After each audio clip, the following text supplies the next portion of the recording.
There were four things in my life that happened over a number of years that rewired my, I guess you'd call it spiritual IQ. And they were, fairly simple. The first was my deep dive and involvement into organized religion in the mid 80s through mid 90s. The second was my induction into the Masonic Lodge. Third was my marriage to a Catholic. And the fourth one, which was without a doubt the most rewarding, was the friendships that I was honored and lucky enough to have made in the First Nations, the Mi'kmaq peoples of Cape Breton Island.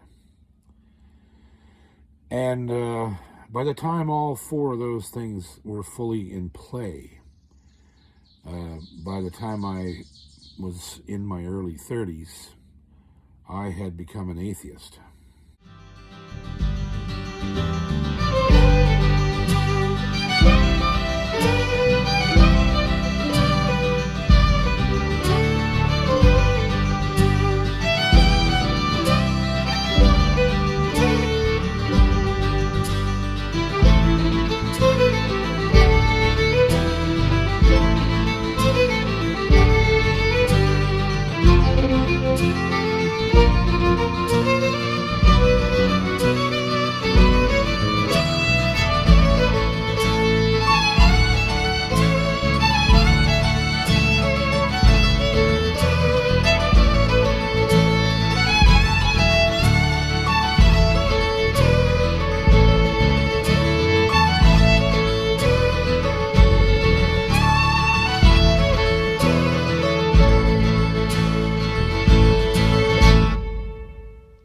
For many years,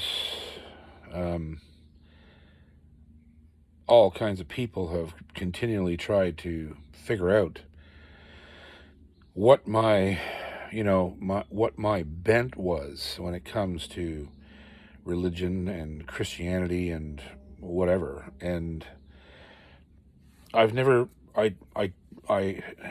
there came a point in time when I stopped talking about it because I knew that I couldn't talk about it anymore because I didn't believe in it. So, people look at me and they say, he's a Christian, and no, I'm not a Christian. And I don't even like the term atheist because it just means anti-theist. It's you're against the belief in God, and I'm not against the belief in God at all. On one side of the coin, I believe that there's a vast number of people in the world, no matter what their religion, that their faith enriches their lives. So if that is the truth,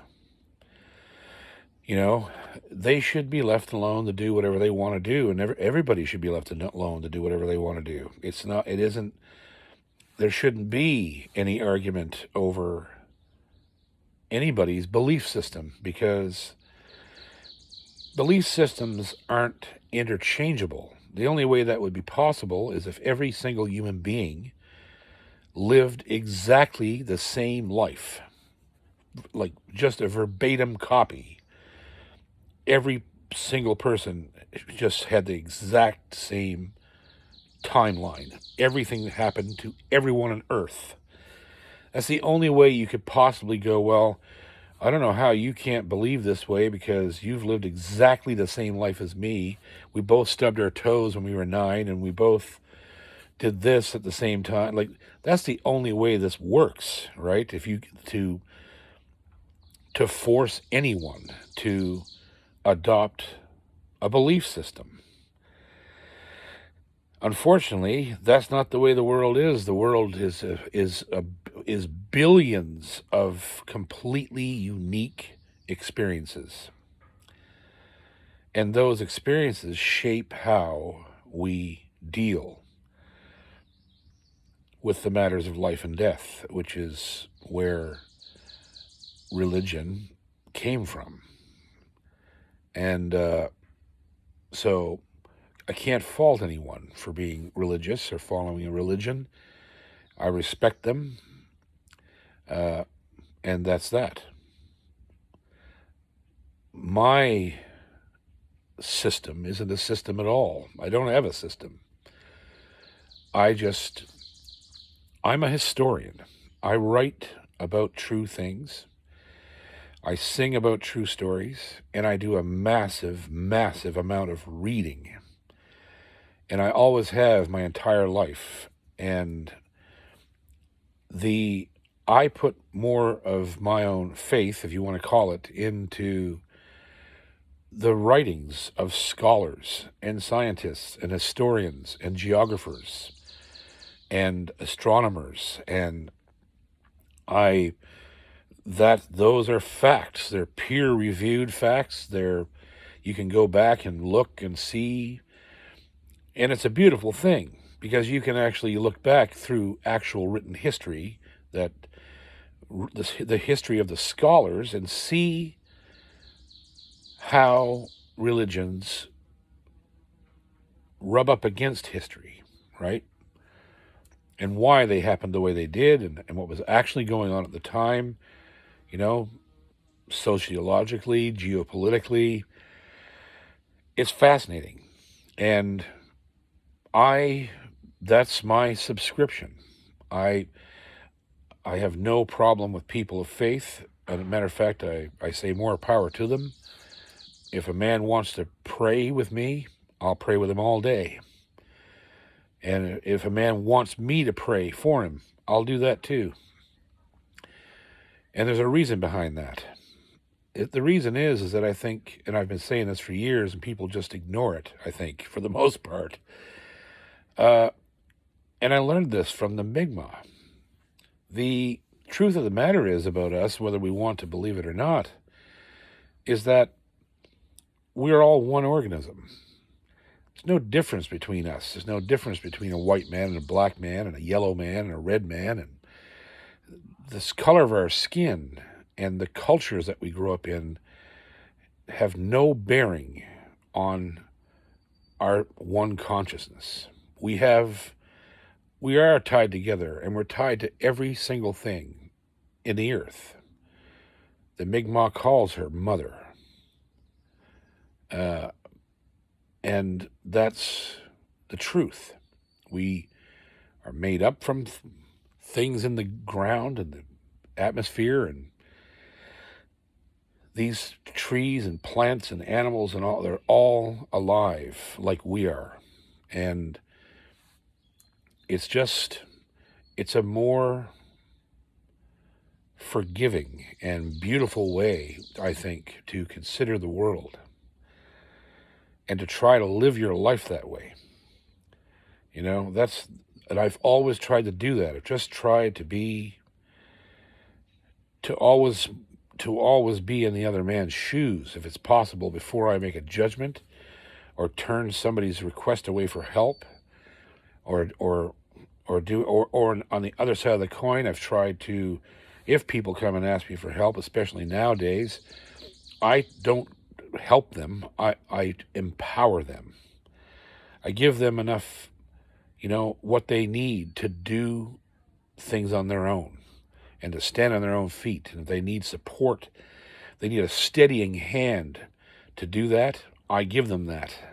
And I've always tried to do that. I've tried to help, every fledgling artist I've ever met, I've just tried to help people. And ultimately, that is all that we can do, because we're only here for an incredibly short time. We're not even a blip, a noticeable blip. A whole human lifetime is not even visible on the timeline of this planet and universe. And I just think that we all should be way more humble. And probably that's one of the reasons that I left that world, because there's a certain bit of ego involved in, thinking that someone's watching me all the time to make sure that, I'm doing something, whatever I'm supposed to be doing, that I'm that important. I'm not, and none of us are. The importance is not someone watching us, but watching ourselves, being responsible and compassionate to every other human being on the earth, no matter what their stripe is, what their belief systems are, it doesn't matter. None of that matters. It just matters that we love each other. And I mean, I could go into a deep pool here about what I do think about Jesus, the carpenter, who I know from a historical record really was here and really did have a lot to say that we should have listened to. But religion skewed his message, as it does to all things. They all say that the victor writes history. Well, it's true. But the reason this is going on right now in life and music is because this has been a tremendously huge linchpin in my life. This idea that I was forced to be involved with people that were, incredibly uber religious and were, you couldn't escape it. It bled over into everything else that was going on in the music and life in general. And it altered my view of things. It just did, because frankly, and now the vast majority of people that are, regular church going folks, they're all good folks. But I met so many people in that world that were just evil hypocrites, like people that would say one thing, perhaps, in the pulpit, and then go outside the church and do all kinds of the worst morally reprehensible things that you ever saw. But at the same time, they were either, major congregants in the church or the pastor of the church. And and those things just didn't line up for me. But unfortunately, I was forced into having to be there because of the music. Because music was there, we were either working with these people or we were. And as time went on, when I left the ministry I was in, it kept happening. I ran afoul of the Catholic Church as soon as I married Hilda, because I was not a Catholic. They refused to let us marry in the church, and I was forced by the people in the community to go to conversion school in the church. And I went one night. And there was a bunch of us. There was a bunch of people in that town that were trying to convert to Catholicism. And this young priest was sitting there. He was a nice young man, and he was, trying to educate us in the mysteries of the Catholic science. And I was listening to this man talk, and I was just like, he didn't know what he was talking about. He was basically just reciting whatever. And I was sitting there going, I've read the history of all this. I've read the scholars and I've read the reviewed work of, of historians and archaeologists and religious studies professors and all. What this guy is saying, these men are well educated by the Vatican, right? He knows that some of the things he's saying aren't true. So what am I doing here, right? And at that time, I still, and I often do today. I still cling to the words of Jesus. The man said some incredibly smart and beautiful things, And in when I looked at what was going on around me at that point, I thought, man, Jesus wouldn't like this. This is not what he said. He didn't say these things. And if he did, if it's somewhere that he did say them, they missed the point. It's not the context and this isn't what he wanted. He didn't want people at each other's throats over whatever. Like that's not the message that he brought. And so anyhow, that was just the beginning. It's happened many times, hundreds of times, where people have noticed my jewelry. And because the fact of the matter is that I do wear a lot of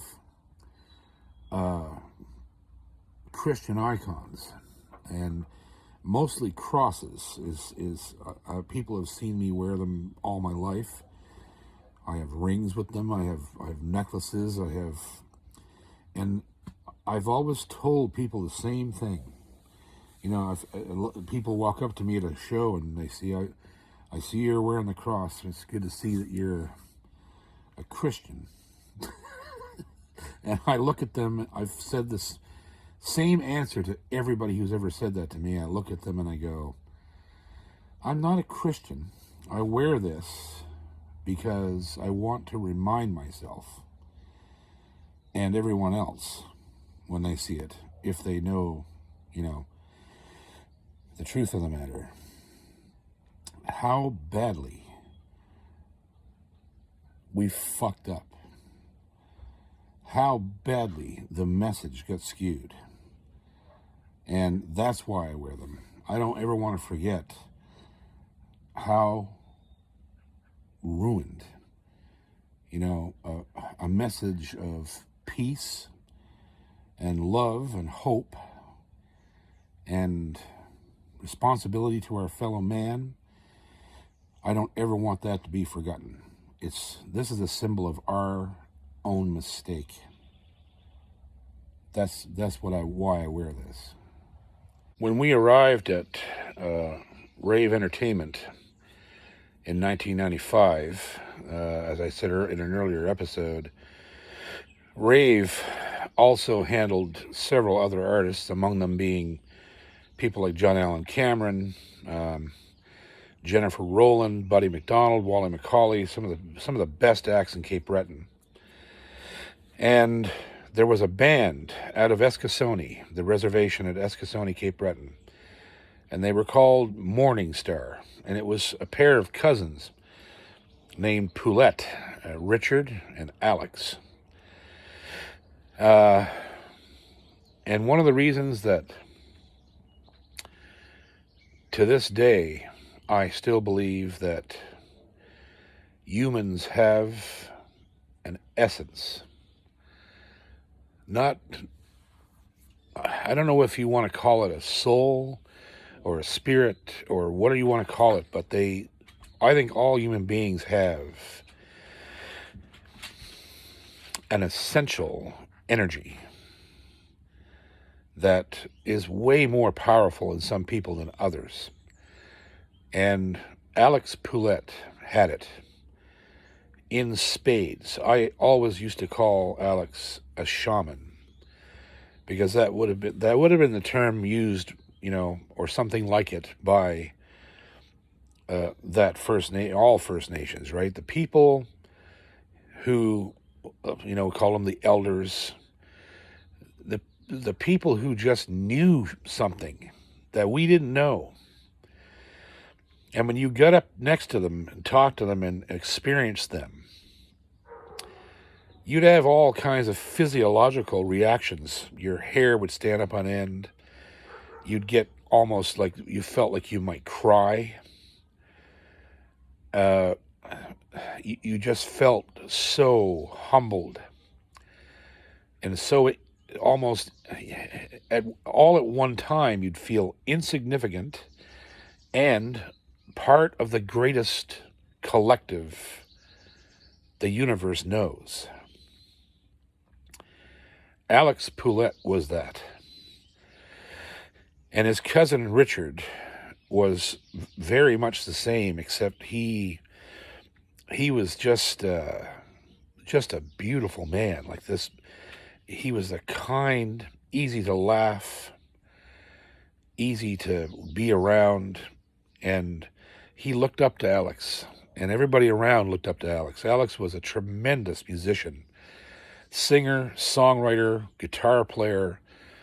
All of the young kids there on the reservation were they looked up to him. You could tell, you could feel the reverence for this man because his power was so great. He had the ability to tell the story of the Mi'kmaq, not only in English, but also in their language, right? Which was so rare even in those days.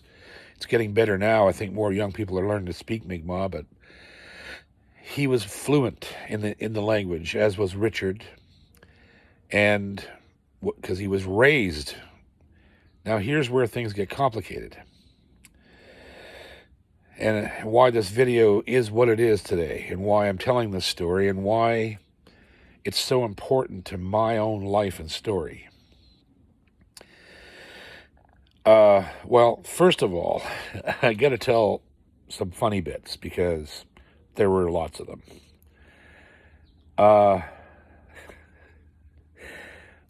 The humor of the Mi'kmaq people is legendary. Some of the funniest people I ever met in my life were First Nations people. They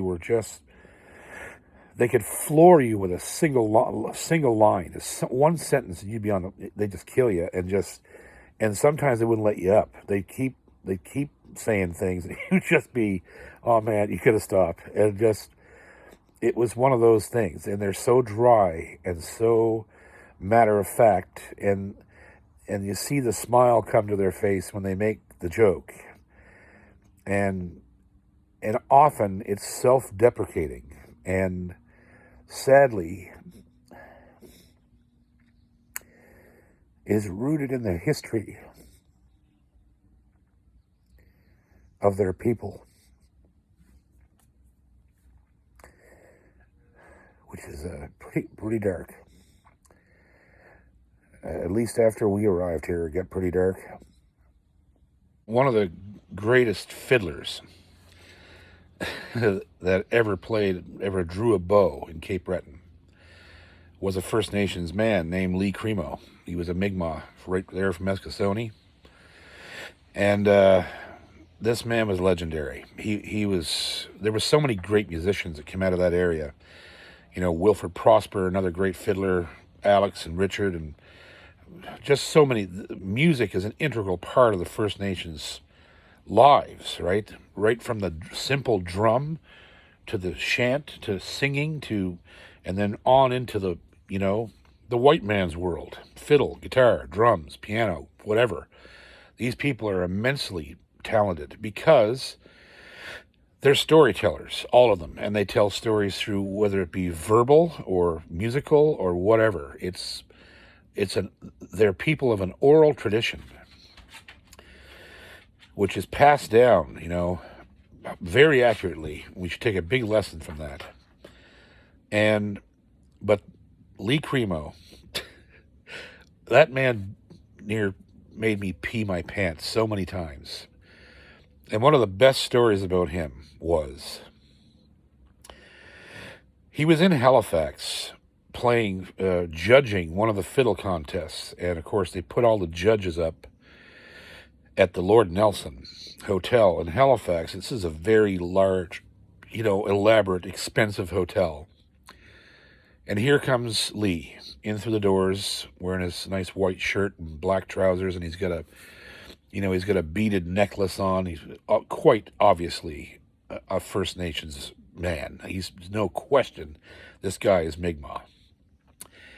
In his nice leather fiddle case, and he's just a tiny little guy. He was probably only about 5'2", and he walked up to the desk, and the guy looked at him and said, kind of snobbily, "So, do you have a reservation?" And Lee looks at the guy and says, "No, but if you give me a couple of squaws, I'll be happy to start one." Oh my God! That's one of the funniest things I ever heard. That story is legendary among musicians. Him saying that. "No, but if you give us a couple of squaws, I'll be happy to start one." And he was so soft spoken, right, and had that wicked Mi'kmaq accent. Oh my God! It was so funny. The man was a joy to be around. And Alex and Richard were the same, right? And one of the first things I got to do with Alex was record on their debut album, which was produced by Rave up at Lake Wind Sound. And I got to go in and play fiddle and mandolin and all kinds of things on it. And at the time, because we were all booked by Rave, we were working the same circuit. We did the whole, Soundscapes summer circuit together. And so I'm in the studio one day, and Richard and Alex were, always picking on each other all the time. Now, Richard was one of the best tenor singers I ever heard. His voice was just in the rafters. And their harmony was so tight. It was just, when they sang together, it would vibrate something in your skeleton. It was that kind of feeling. And I just loved hearing them sing in Mi'kmaq. And I was like, okay, you got to start teaching me some of this language. And I was dead serious about it, too. I was really keen on trying to learn to speak that language. And Alex is like, "Well, it's kind of hard." And I was like, "Well, yeah, I know it's kind of hard, but I really would like to try. How many white guys try to speak Mi'kmaq?" And he's like, "Well, you'd be the first one, I think." And it was like, he was joking, right? But I mean, he just was so dry. And so one day we were in the studio, and Richard was about to go in the booth and sing some overdub thing he was going to do. And Richard looks over and says something to him, and calls him a dubadet. "You're nothing but a dubadet." And Richard walks away laughing, right? And I was sat there perplexed for a minute, and I was like, "Hey, Alex, yeah, what is it?" He said, it was so funny. He always was almost smiling, right? And I said, "What is a dubadet? Why did you call him a dubadet?" And he goes, "It's the most useless thing in the world. It just does nothing." Right? I said, "What is it? What is it?" He goes, "It's a potato." Oh my God. I laughed for about an hour, right? And I was like, "No, wait a second now. Potatoes are useful." He said, "Yeah, but what do they really do?" Oh God. I never laughed so hard with those guys. They were so funny and so kind and so, there's no way to describe what it's like to be around a group of people that have the secret. You just know they have it, and there's no wonder they have it. They lived, on this land for millennia, 50,000 years, and they told me the stories of the people, right?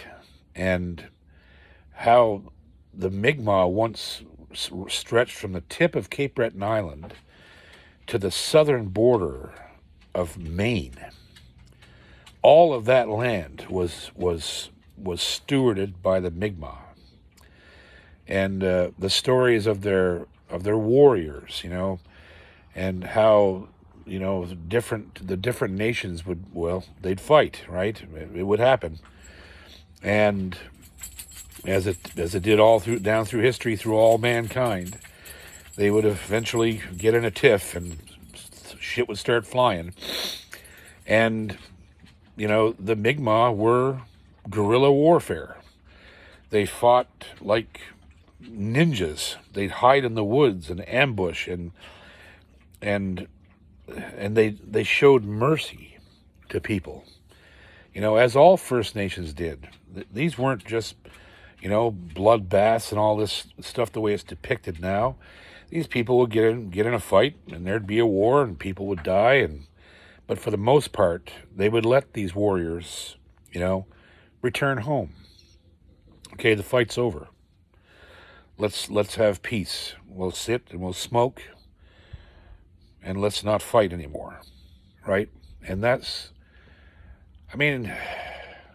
we have so much to learn from these people, and we've not learned it. And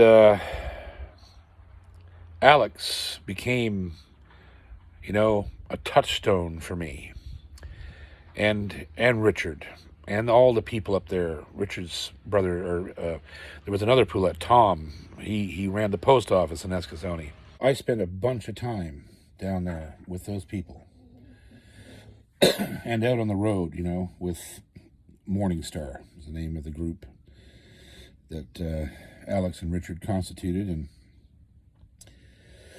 we just had some great times together. And then, I don't know, it was a couple of years into our friendship that something really bad happened. It wasn't bad. It was sad. Let's put it that way. I knew from being around Alex that he was a recovering alcoholic. Unfortunately, many Mi'kmaq have problems with, alcohol and substance, but there's a reason for it. And I was about to find out why firsthand. I had no idea. And we're talking about a guy I'm at the time nearing 30 years old, around that time, and I had no idea, right? One day a car pulled up in the yard of the old house that we were renting. We're just about to move out of there, and it was, I looked out the window and I saw Alex was in the passenger seat, and he got out of the car and he had his guitar in his hand. And I thought, whoa, what's going to happen here? This is going to be awesome. What's going on? And I rushed out the door to stand on the step and greet him in the house. But when he stepped up to me, he was drunk. Really drunk. And he was still the same kind-hearted old guy, but he was drunk, and he had the guitar, and he looked at me. He said, "You're the only one that I would sell this guitar to." So I brought it because I need the money, and I know it will be safe if I sell it to you. And it was a nice guitar, and I put my arm around him and I said, "Listen, Alex, I said I can't buy your guitar, man. You'll want this guitar, later. You will.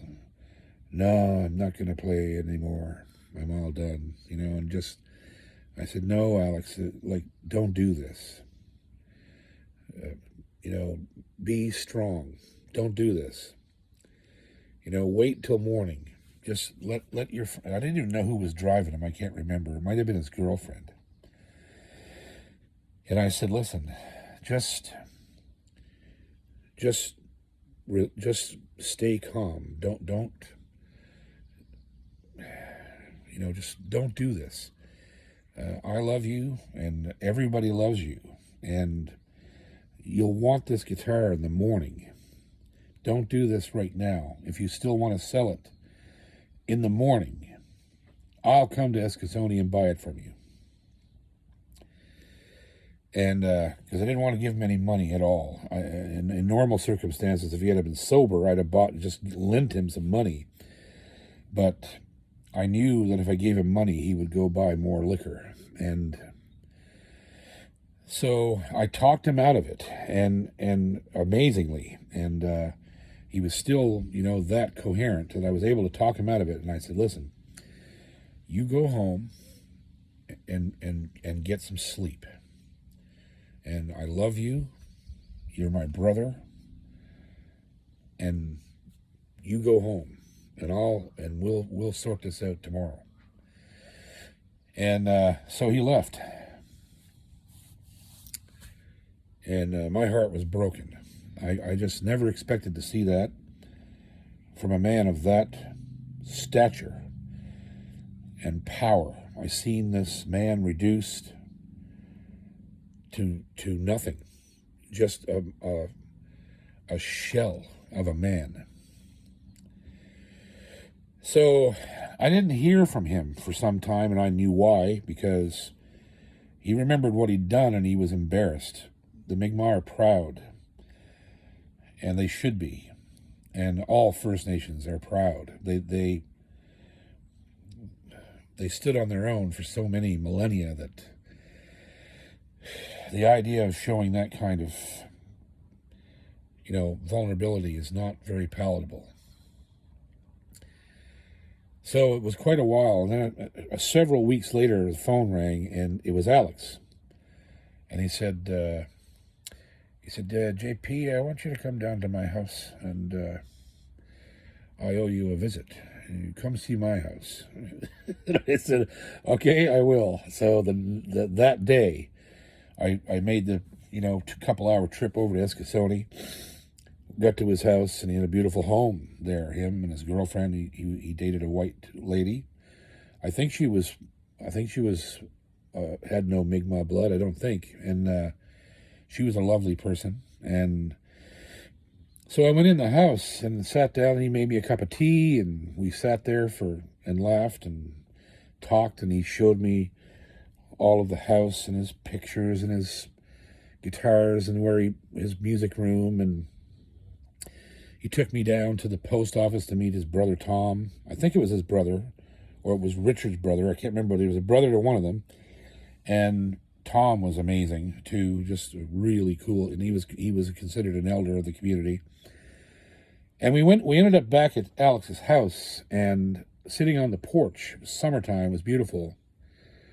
See all the little kids all running around playing. And Alex looked at me. He said, I owe you an apology. And I said, no, you don't. He said, no, I do. He said, I put you through something that you're not part of the problem. And I said, what do you mean? He said, listen, I don't know if you know this or not, but I went to the residential school at Shubenacadie. He stayed there, I think, from the age of 8 until 15. It was like 7 years he was there. And he commenced to telling me a story that took about 45 minutes about how he was taken away from his parents and put in this school staffed by Roman Catholic nuns and priests. And the things that he saw there.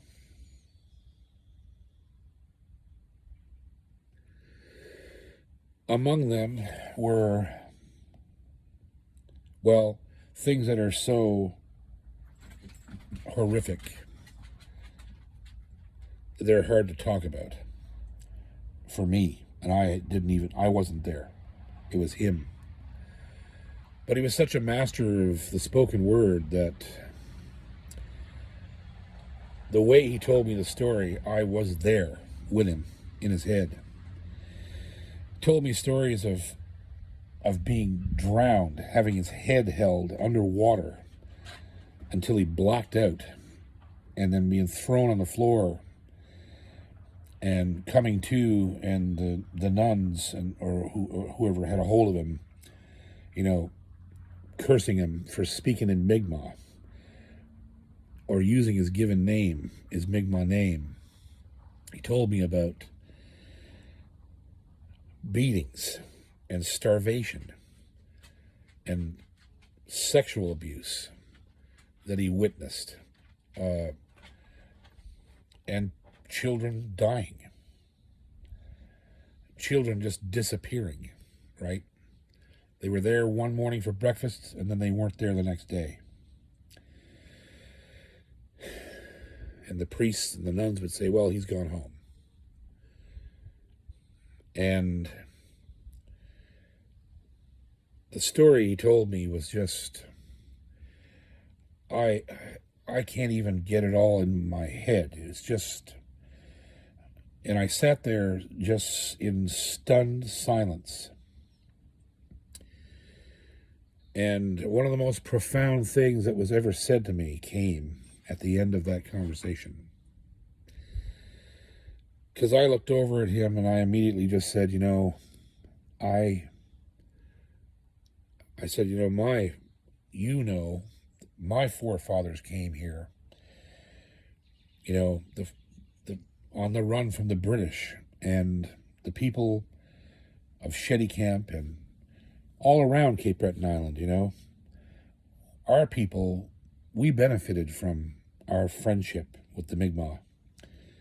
They taught us to hunt and fish and survive, and showed us medicines and taught us to where, how to let the land sustain us. They even took children from us that we couldn't feed, and we were worried about trying to feed. We had not enough to feed all the children. And the Mi'kmaq would come and take these children as their own and keep their last names, right? That's why you have Mi'kmaq running around today with last names like, McDonald, right? Because they honored the people that they helped. They literally took children from us that we couldn't raise, couldn't afford to feed, couldn't get enough food. They take them and say, okay, we will take them. We'll make sure they survive. You can come and see them. We'll bring them back. We'll take care of your children if you can't. This is the kindness and the compassion of the Mi'kmaq. And I told Alex, I said, I know the history between my people, my settlers that came here and your people. And I said, but I'm still sorry to be a white man standing in front of you at this point. I'm sorry. I wish there was something I could do. And he looked at me for a second, and then he looked off into the sky like he used to do all the time. And very quietly, it seemed like everything around us grew dead silent. And he looked up in the sky at the tree line, and he said, no man can own the land. We are just stewards of her. She should be worshipped and revered as our mother, not fought over like a child's toy. And I just sat there. We sat there in silence for what seemed like forever. And man, that changed my life. Changed my life. To see what this man had gone through, to hear what he had gone through, and was still able to love and give to people, to anyone. He didn't hold the color of my skin against me. Didn't hold my origins, my ethnic origins against me. Didn't have any of those prejudices. He just had the knowledge of his people. No man can own the land. It's an incredible notion, you know, and if we thought about that long enough, we'd all have a different perspective of who we are, where we are, and where we're going. I've said all my life, you can't have a future without closely watching the past. You can't have one. You can't go forward unless you know where you came from. So, when you ask me, you know, what my belief system is, there isn't one. There's just the knowledge. The knowledge that was imparted to me by a Mi'kmaq man of music and song and story, who just let me know the only way he knew that we're all one, and the earth is our mother, and there's nothing we can do to change that. The longer we fight it, the longer we fight being together, the longer we'll be unhappy and be lost. We're capable. We're capable of accepting each other and putting the past where it belongs in the folder of information we need to move forward, not to hold it like a talisman. We need to recognize it happened, things that have happened, take responsibility for them, and then move on as brothers and sisters along with the earth that keeps us alive. There is no life without her. So, and I'm just glad that I met him. He was just one piece of the puzzle of my life, really. But knowing him altered my life path substantially. And knowing the Mi'kmaq people the way I did at that time changed everything for me. It was the ultimate inspiration. And I think that's the secret to life. You need to be inspired, but you need to let yourself be inspired. You can't turn something away because you think there's nothing there, possibly. That's what faith is. Faith that you're about to learn something will boggle your mind and be accepting of it. That's real faith, and that's real power beyond anything else in the world can give you.